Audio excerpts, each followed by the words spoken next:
কি বলছে এখানে? পেয়েছি? প্রভুতে আনন্দ, প্রভুতে আনন্দ করো। Hallelujah, hallelujah. পড়ছি আমি ফিলিপিও 4:4। তোমরা প্রভুতে সর্বদা আনন্দ করো। পুনরায় বলি, আনন্দ করো। তোমাদের শান্তি ভাব মনুষ্য মাত্রে বিদিত হোক। প্রভুর নিকটবর্তী কোনো বিষয় ভাবিত হইও না, কিন্তু সর্ব বিষয়ে প্রার্থনা ও বিনতি দ্বারা ধন্যবাদ সহকারে তোমাদের যাচনা সকল ঈশ্বরকে জ্ঞাত করো। তাহাতে সমস্ত চিন্তার অতীত যে ঈশ্বরের শান্তি, তাহা তোমাদের হৃদয় ও মন খ্রিস্ট যিশুতে রক্ষিত হইবে। অবশেষে হে ভাতৃগণ, যাহা যাহা সত্য, যাহা যাহা আদরণীয়, যাহা যাহা ন্যায়, যাহা যাহা বিশুদ্ধ, যাহা যাহা প্রীতিজনক, যাহা যাহা সুখ্যাতিযুক্ত, যে কোনো সদ্গুণ ও যে কোনো কর্তৃত্ব হোক, সে সকল আলোচনা করো। হালেলুয়া। এখানে রয়েছে, তোমরা, বাইবেলে বলছে তোমরা প্রভুতে সদা সর্বদা আনন্দ করো। প্রভুতে আমাদেরকে বলছে তোমরা আনন্দ করো। সমস্ত চিন্তা ঈশ্বরের উপরে নির্ভর দিয়ে দাও, যে ঈশ্বর তুমি আমাকে রাখা মারার মালিক। তুমি যদি বাঁচিয়ে রাখো তো এই পৃথিবীর কোনো শক্তি নেই আমার আয়ু আগে নেবে, কিন্তু তুমি যদি মেরে ফেলো তাহলে কে বাঁচিয়ে রাখতে পারে? তাকে আমাদের এই কারণে ফিলিপ তিনি লিখছেন যে তোমরা যেন প্রভুতে সদা সর্বদা আনন্দ করো। প্রভুতে আনন্দ করো, প্রভু ধন্যবাদ করো, প্রভুর মহিমা কীর্তন করো। তোমার যখন যে সমস্যা, প্রভুর মহিমা কীর্তন করতে থাকো, তবে দেখবে কি হবে? খ্রিস্টের শান্তি তোমার মধ্যে আসবে। খ্রিস্টে যখন তুমি চিন্তা সমর্পণ করে দেবে, কারণ বাইবেলে প্রভু যিশু কি বলছে?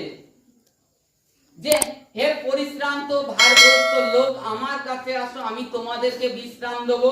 আমার জোয়ালি তোমরা তুলে নাও, আমার কাছে শিক্ষা করো, আমি নম্র মৃদুচিত্ত, আর তোমাদের বোঝা আমার উপরে দিয়ে দাও। তোমার বোঝা কি? রোগের বোঝা। তোমার বোঝা কি আছে? অভাবের বোঝা, সংসারের সমস্যা, মানসিক চিন্তায় ভুগছ, যে সমস্যা আছে সেইটা প্রভুর উপরে দিয়ে দাও। দিয়ে দিয়ে প্রভুর বোঝাটাকে নিয়ে নিতে বলছে। প্রভুর বোঝা কি? প্রভুর বাক্য আরাধনা, তার মহিমা করা, সদা সর্বদা প্রভুতে আনন্দ করা, প্রার্থনায় থাকা। তাতে কি হবে? তুমি তার উপরে তোমার চিন্তা দিয়ে দিয়েছো। প্রভু কি চাইবেন যে তোমার চিন্তাটা তিনি তুলে নেবেন না? কারণ তুমি প্রভুর চিন্তাকে নিয়ে নিয়েছো, প্রভুর বাক্য মেনে চলছো। তাই এখানে ফিলিপ তিনি বলছেন তোমরা প্রভুতে আনন্দ করো, সদা সর্বদা আনন্দ করো। তোমাদের শান্ত ভাব মনুষ্য মাত্রে বিদিত হোক। তোমাদের শান্ত ভাব, তোমাদের যে আজকে প্রভুকে জানার পরে তোমাদের মধ্যে যে শান্ত স্বভাবটা কোথা থেকে এসছে, এটা মানুষ মাত্রে জানুক, যে এটা তোমাদের নিজেদের থেকে নয়, সেই পবিত্র অগম্য পরমেশ্বরের শান্তি।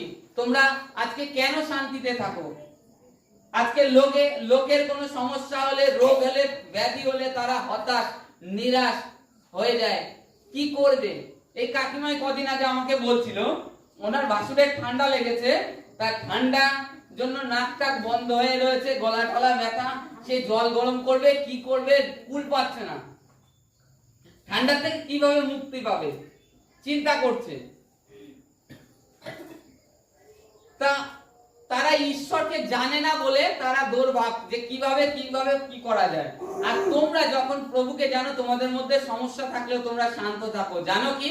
আমাদের একজন আছে আমাদের বাঁচানোর জন্য, আমাদের পিছনে, আমাদের সঙ্গে, আমাদের ভিতরে আছে। তিনি আমাদেরকে চালাবেন, আর তিনি এই রোগ থেকে, ব্যাধির থেকে আমাকে উঠাবেন।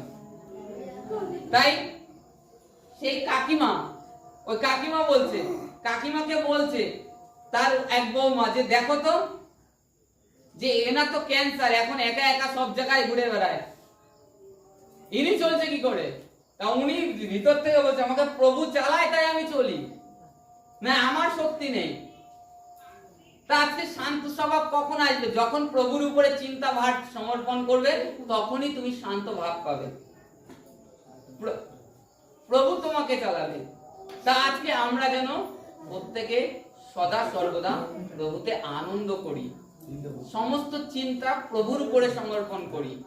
আর সৎ ব্যাপারে, লাস্টে একটু বললাম, যেন সৎ ব্যাপারে কি করলে ভালো হবে একে অপরের, কি করলে মণ্ডলীর ভালো হবে, কি করলে এক প্রতিবেশী অসুস্থ আছে তাকে ভালো করা যাবে, সেইটা অবশ্যই যেন করি।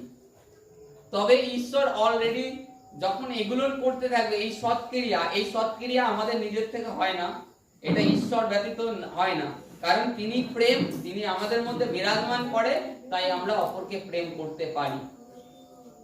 তা আজকে যেন সেটা করি, তবে প্রভু অলরেডি আমাদের আরো শান্ত করবেন, আরো আমাদের ধীরে ধীরে আমাদের মৃত অঙ্গ, মৃত শরীরকে তিনি জীবিত করবেন।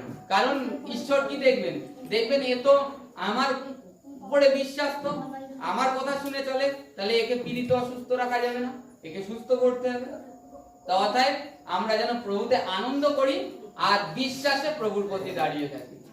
Hallelujah, hallelujah, hallelujah. যাদের ধন্যবাদ আছে অবশ্যই দিয়ে দেবেন।